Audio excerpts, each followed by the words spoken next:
कहते हैं भारत पे जब इस्लाम ने पहला हमला किया था उस समय भारत की आबादी यानी उसके बाद भी सन 1100 तक भारत के अंदर हिंदुओं की आबादी 60 करोड़ थी, 60 करोड़। और 1947 में जब ये देश आजाद हुआ उस समय हिंदुओं की आबादी रह गई थी मात्र 30 करोड़। आप मुझे बताइए इन 800-900 वर्षों में हमारी आबादी बढ़नी चाहिए थी कि कम होनी चाहिए थी? कम हुई। हम 60 करोड़ से 30 करोड़ पे आ गए, यानी आबादी ही नहीं घटी, हमारी खेती के उत्पादन को भी कम कर दिया गया। ये आबादी जो कम हुई आक्रांताओं ने ही मारा नहीं, बल्कि भूख से मरे, बीमारी से मरे, तमाम अन्य प्रकार की यातनाओं से मरे। विदेशी दासता ऐसे ही होती है। इस देश पे वही किया गया, इस देश पर अत्याचार किया गया, उसका शोषण किया गया।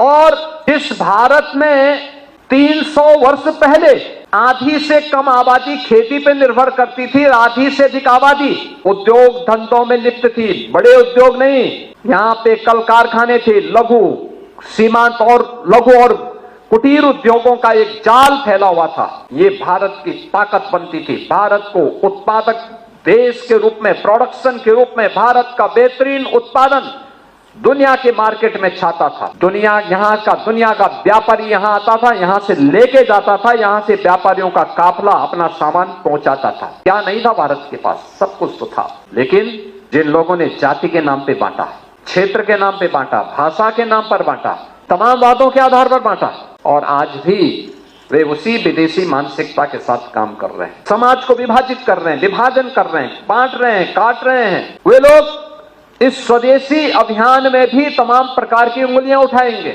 लेकिन प्रधानमंत्री जी का जो कहना है कि हम जो भी भारत के श्रमिकों के श्रम से बना हो, हमारे युवाओं की प्रतिभा से आगे बढ़ाओ, वह कोई भी उत्पादक जो भारत की धरती पर भारत के उद्यमी, भारत के व्यापारी, भारत के श्रमिक, भारत के युवा, इन सबके सामूहिक प्रयास से आया है, उस पूरे उत्पाद को स्वदेशी मान करके उसके लिए हमें एक एक व्यक्ति को तैयार करना है और उसी को खरीदने के लिए लोगों को कहना है।